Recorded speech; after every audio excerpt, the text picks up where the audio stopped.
Testimonio de Lisiere Saraki sobre un turno nocturno en el Hospital St. Thomas, Londres. Testimonio original dado el 11 de febrero de 2012. Grabación de audio por Jonathan Sims, jefe archivista del Instituto Magnus, Londres. Comienza el testimonio. Soy enfermera en el Hospital St. Thomas en Lambeth, cerca de la estación de Waterloo.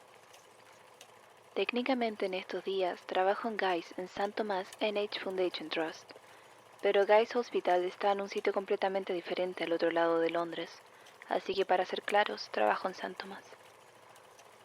La Navidad es uno de los peores periodos para trabajar en un hospital, y en el departamento de accidentes y emergencias es aún más desagradable.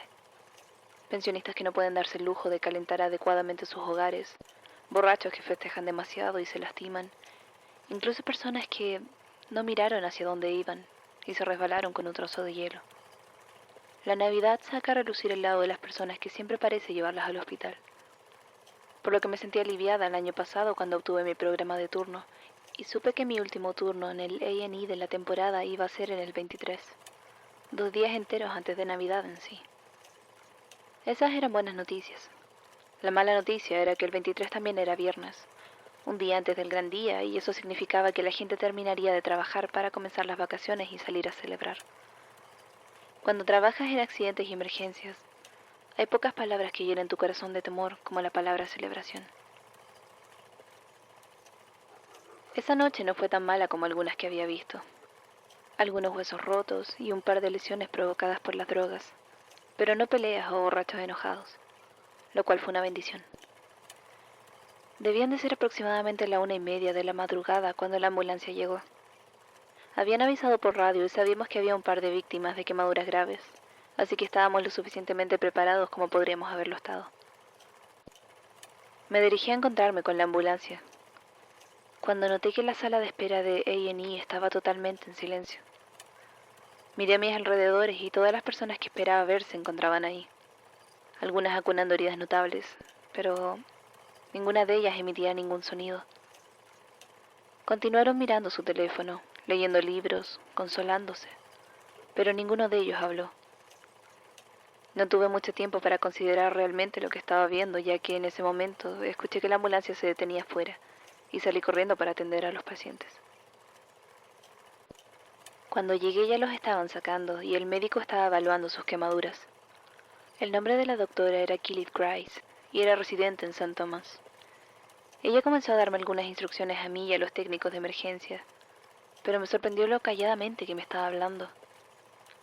No hablaban susurros, pero cada palabra era tranquila, como si fuera un verdadero esfuerzo sacarlas. Nadie más pareció darse cuenta, así que en ese momento supuse que era el efecto que se debía a mi propia falta de sueño. Siempre tuve dificultades para adaptarme a los turnos nocturnos y esta vez no la estaba llevando realmente bien. Terminamos de transferirlos a una sala de tratamiento, la única disponible que tuvimos esa noche. Y el médico y los técnicos de emergencias médicas volvieron a buscar al otro paciente mientras yo comenzaba a tratar las quemaduras del primero. Tengo 48 años y he sido enfermera la mayor parte de ese tiempo, por lo que he visto un gran número de quemaduras en mi vida. Estaba preparada para algunos escenarios profundamente desagradables cuando llegó la llamada, ya que las quemaduras graves pueden ser algunas de las lesiones más desagradables que ves trabajando en un hospital. Estas me sorprendieron. Eran de segundo grado, lo cual es grave, pero generalmente no requieren hospitalización, excepto que parecían cubrir todo su cuerpo. Cada centímetro de piel expuesta mostraba signos de este ardor, y al cortar su ropa se hizo evidente que el daño también se había extendido en esas partes. Cualquier cosa lo suficientemente caliente como para causar este tipo de efecto debería haber dañado su ropa, o incluso derretirla sobre la piel en algunos lugares, pero estaba completamente ilesa, como si se hubiera vestido después de haberse quemado, o el calor hubiera pasado a través de su ropa sin tocarlo. Era un hombre alto, fornido con el tipo de constitución que asocio con una mediana edad atlética. Todo el cabello que podría haber tenido se había ido, aparentemente quemado, y su ropa era un indescriptible traje negro y una camisa blanca. No gritó, ni lloró, ni gimió de dolor. De hecho, el médico tuvo que revisar su pulso cuando entró para confirmar que todavía estaba vivo. Lo estaba, pero por lo que pude ver parecía estar durmiendo pacíficamente. Acababa de comenzar la curación cuando el segundo paciente fue llevado. Tenía una forma casi idéntica al primero, excepto por el hecho de que las quemaduras parecían detenerse en su cuello, en una línea clara. Era como si hubiera estado usando una gargantilla para que el daño no pudiera superar esa parte, pero su cuello estaba desnudo. Era más pequeño que el primer hombre y más joven, supongo que a mediados de los 30. Estaba bien afeitado, pero tenía el pelo largo y teñido completamente de negro. Llevaba un traje similar al del hombre mayor, excepto que lo cubría un largo abrigo de cuero negro, tan intacto como el resto. Parecía nuevo y me sentí bastante mal por tener que cortarlo, pero tuvimos que confirmar cuán extensas eran sus lesiones. Al igual que el primero, estaba completamente cubierto de quemaduras de segundo grado casi uniformes, excepto por lo que al principio pensé que eran unas pequeñas marcas de quemaduras negras. Mirando más de cerca vi que eran ojos. Pequeños ojos tatuados en cada una de sus articulaciones, las rodillas, los codos e incluso los nudillos, así como sobre el corazón. Hubiera esperado que las quemaduras casi hubieran destruido los tatuajes tan pequeños, pero en su lugar estaban intactos, y la piel de 1 centímetro alrededor de cada uno tampoco parecía haber sido afectada. Decir que estaba inquieta por esto habría sido un eufemismo. Apenas me di cuenta cuando regresó la doctora Gris y los técnicos de emergencia médica. Ahora parecía estar hablando normalmente y discutían quiénes eran esas dos personas. Aparentemente la brigada de bomberos había respondido a los informes de un incendio en un sitio de construcción cerca del cementerio Santa María y habían aparecido para terminar encontrando a estos dos hombres inconscientes. No había habido fuego, aunque el suelo en el que estaban mostraba varias marcas de quemaduras y una barra de metal que había estado cerca parecía haberse doblado ligeramente, a consecuencia de un notorio calor. El servicio de bomberos había llamado a una ambulancia y habían traído a los hombres aquí. Aparentemente el mayor no llevaba nada consigo, ni identificación, ni teléfono, ni llaves, nada. Mientras que el hombre más joven solo tenía un encendedor Zippo con un diseño de ojos similar al que tenía tatuado, y un viejo pasaporte que lo identificaba como Gerard Key. Nunca eché un vistazo al pasaporte, pero por la forma en que los técnicos de emergencias médicas estaban hablando de eso, deduje que el hombre viajaba con lujo. Fue en este punto cuando los técnicos de emergencias médicas tuvieron que salir por otra llamada, y la doctora Gris y yo decidimos tratar a los hombres, olvidando temporalmente la rareza. Médicamente hablando, no había nada anormal en las quemaduras, y no me tomó tanto tiempo como temía curarlas y vendarlas adecuadamente. A lo largo de todo el progreso, los dos no se movieron y me pregunté si estaban en coma. Pero ese tipo de diagnóstico requeriría muchas más pruebas, lo que probablemente no sucedería esa noche. Entonces, después de terminar de darles la curación que pudimos, los hombres fueron trasladados a una de las pocas salas con espacios para camas, y volví a trabajar en A&E. Y durante 1 hora más o menos, me olvidé de los raros desconocidos que yacían inconscientes a unas solas puertas de distancia. Solo los noté de nuevo cuando tuve que pasar por esa sala en dirección al almacén cercano para buscar algo más de gasa. Mientras caminaba, me di cuenta de un sonido proveniente de la cama de la víctima de quemaduras de mayor edad. Nunca supe su nombre. Caminé hacia él lentamente, forzando mis oídos para escuchar lo que estaba diciendo. Era tan silencioso como para ser casi inaudible, pero definitivamente eran palabras. Las mismas palabras una y otra vez. Cuanto más escuché, más parecía que la mayoría de ellas no estaban en inglés. La primera sonaba como Asak o Asaka, luego Vipalach y finalmente en inglés, la llama sin luz. La última parte fue muy clara y supuse que estaba hablando de lo que fuera que lo hubiera quemado, pero lo dijo con tanta intensidad que las palabras me hicieron sentir bastante incómoda. Sus ojos aún estaban cerrados y sus labios parecían apenas moverse. Comencé a sentir calor, como si hubiera una fiebre que se extendiera rápidamente por mi piel. Sin embargo, no era la primera vez que tenía una reacción como esta, así que tomé un momento para controlarme y la sensación disminuyó. El hombre quemado aún susurraba. Incluso podría haberlo llamado un cántico, y no estaba completamente segura de qué hacer. Así que revisé sus vendajes para asegurarme que no necesitaba cambiarse, y me fui para continuar mi turno.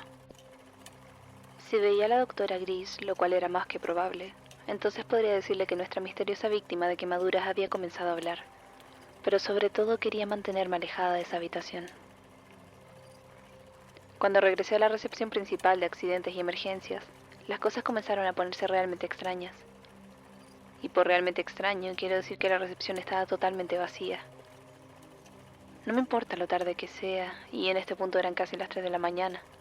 La sala de espera de accidentes y emergencias siempre estaba llena, especialmente en una noche como esta.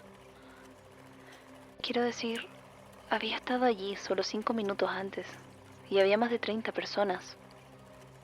Pero ahora todo estaba completamente solo. Incluso el personal del mostrador de administraciones se había ido.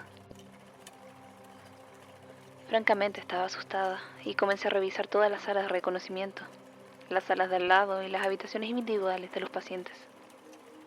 Todos vacíos, excepto aquellos pacientes físicamente demasiado enfermos para moverse o ser conectados a una intravenosa. Se quedaron ahí durmiendo y una parte de mí quería despertarlos, solo para escuchar el sonido de otro ser humano y no estar sola. Pero como dije, eran las 3 de la mañana, y por extraño que fuera todo esto, no podía justificar despertar a pacientes solo para tranquilizarme. Me arriesgué lo suficiente como para hacer el mayor ruido posible directamente afuera de sus habitaciones, pero ellos seguían durmiendo. Fue cuando volví a la sala de espera por tercera vez en varios minutos que lo escuché. Sonaba como el gruñido de un animal, un sonido retumbante y enojado, y me di cuenta que el suelo estaba temblando muy ligeramente. Miré a mi alrededor buscando la fuente del ruido, pero estaba volviéndome cada vez más frenética, y luego lo vi. Alineados contra la pared de la sala de espera, habían 2 máquinas expendedoras. Rara vez les prestaba atención, ya que había mejores opciones en la sala de empleados, y una o ambas estaban fuera de servicio. Pero ahora vi que la de la izquierda, una máquina con el perfil transparente que almacenaba refrescos embotellados, temblaba violentamente. A medida que me acercaba, pude darme cuenta por qué. En cada botella, en cada fila de la máquina, las bebidas parecían hervir violentamente. Los refrescos, las limonadas y los jugos de fruta temblaron y burbujearon, antes de que cada una de las botellas explotaran, cubriendo el interior del frente del plástico transparente con líquido que aún seguía humeando y ceseando. No pudieron haber tardado más de 30 segundos para que todas reventaran, y luego la sala de espera quedó en silencio una vez más. En este punto estaba a punto de abandonar mi turno e irme del hospital. Lo que sea que estuviera pasando allí, no quería ser parte de eso. Corrí hacia la puerta que conducía desde los accidentes y emergencias hasta el frío de la noche de diciembre, algo que nunca hubiera pensado que haría. Sin embargo, al acercarme, noté que el plástico en cada extremo de las manijas de metal estaba ligeramente deformado. Acerqué tentativamente el dorso de mi mano en su dirección y la retiré casi de inmediato. Ni siquiera tuve que tocarla para sentir el intenso calor que irradiaba desde la puerta. Casi me puse a llorar. Si querría salir de allí, no iba a ser por esa puerta. Comencé a regresar, cruzando las salas, dirigiéndome hacia otra salida.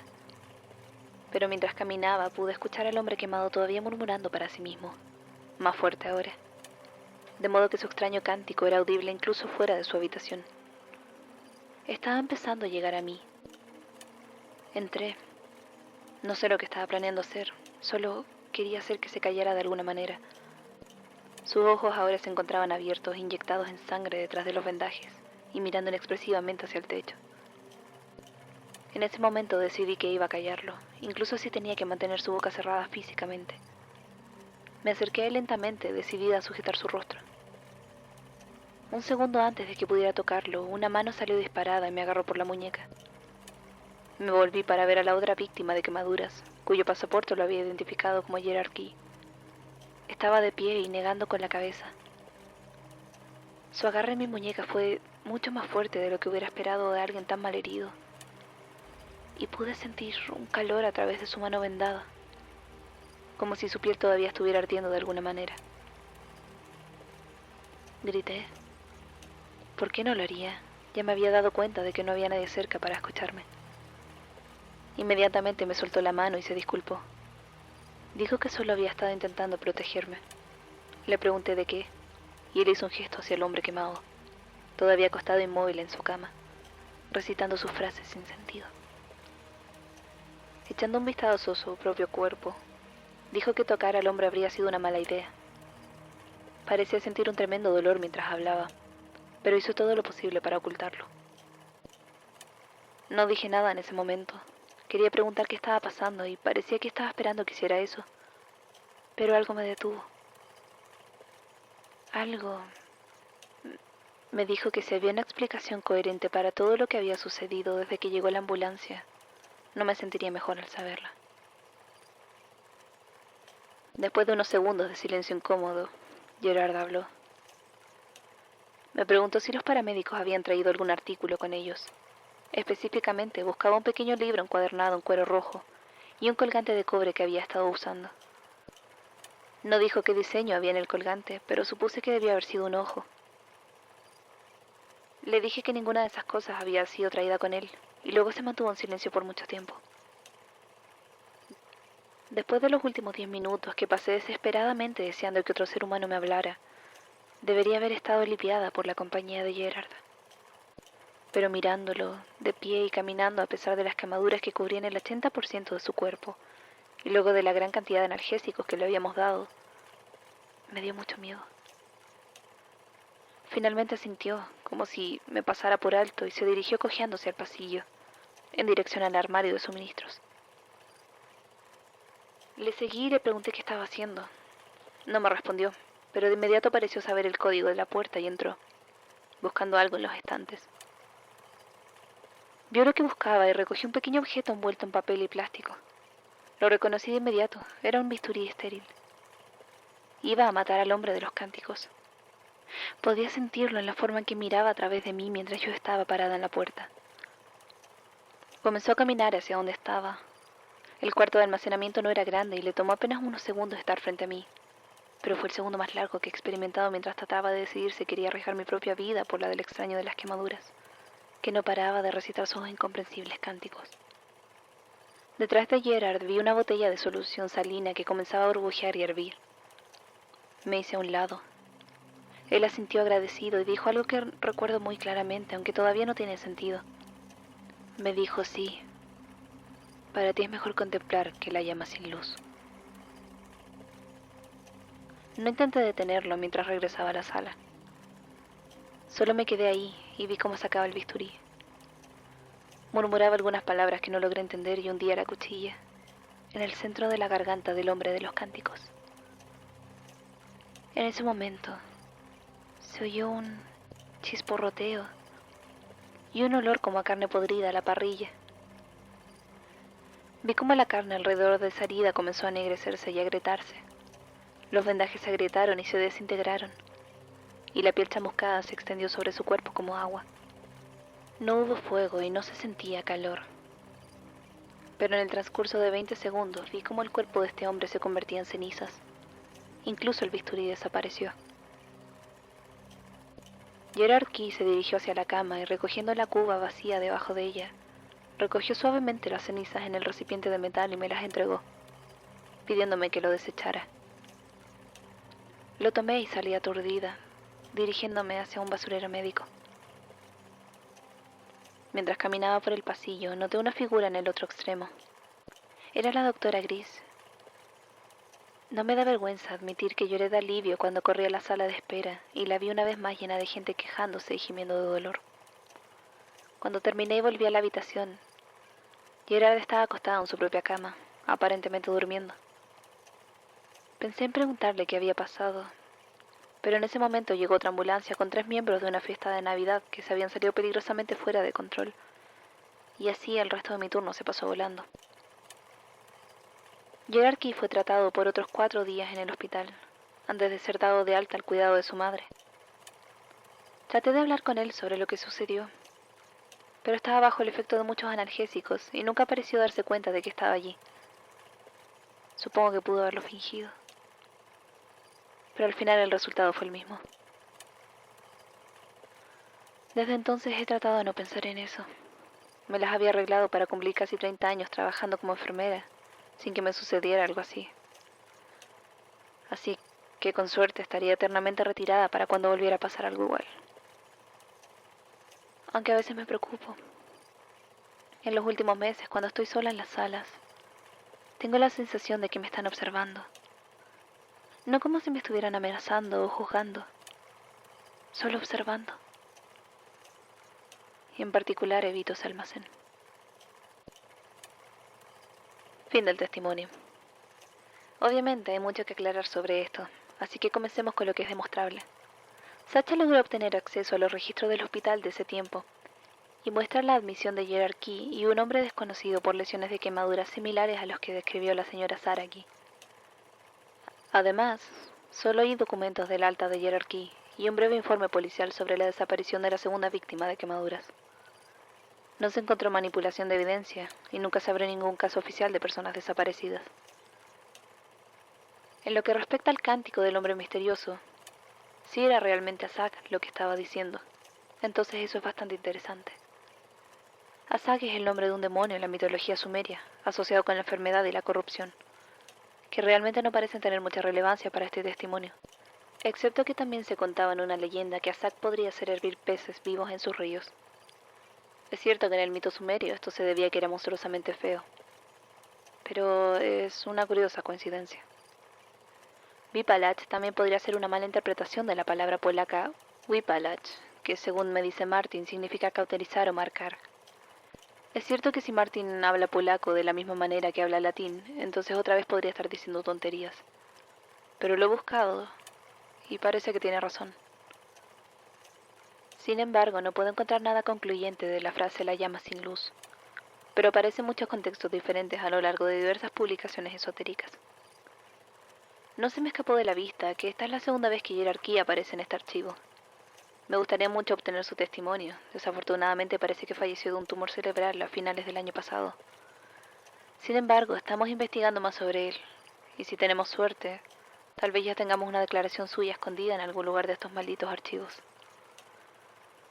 Nos pusimos en contacto con la señora Saraki para ver si quería hacer una declaración de seguimiento, pero se negó. Aparentemente todavía tiene la sensación de que la observan de vez en cuando, pero aparte de eso no ha habido otros eventos anormales en su vida profesional o personal. Una nota final. Sacha finalmente pudo acceder a las cámaras de seguridad del hospital de la noche del 23 de diciembre de 2011 y muestra algo bastante sorprendente. Asumí que había sido un elemento alucinógeno llamativo en la historia de la señora Saraki, y en realidad la sala donde fue admitido Gerard Key no tenía una cámara, pero la sala de espera accidentes y emergencias sí. A las 3, con 11 minutos y 22 segundos, muestra a todas las personas en esa habitación. Personalmente conté 28 de ellas ponerse de pie y tranquilamente salir por las puertas. Después de esto, se puede ver a la señora Saraki entrando y saliendo 3 veces. Una vez deteniéndose un minuto para mirar algo debajo de la cámara, que supongo que es la máquina expendedora. El resto del personal y los pacientes no regresan hasta las 3 con 27 minutos y 12 segundos, más de 15 minutos después de haberse ido, volviendo por las mismas puertas. El video no contiene ningún sonido y no se grabó ninguna alarma de ningún tipo, por lo que no puedo suponer la razón por la que se fueron o qué estaban haciendo en el tiempo intermedio. Sin embargo, hay otra cosa que Sacha destacó. A las 3 horas con 22 minutos y 52 segundos, el video se corta durante menos de un segundo y se reemplaza por un solo cuadro de primer plano de un ojo humano, mirando directamente hacia la grabación del video. Fin de la grabación.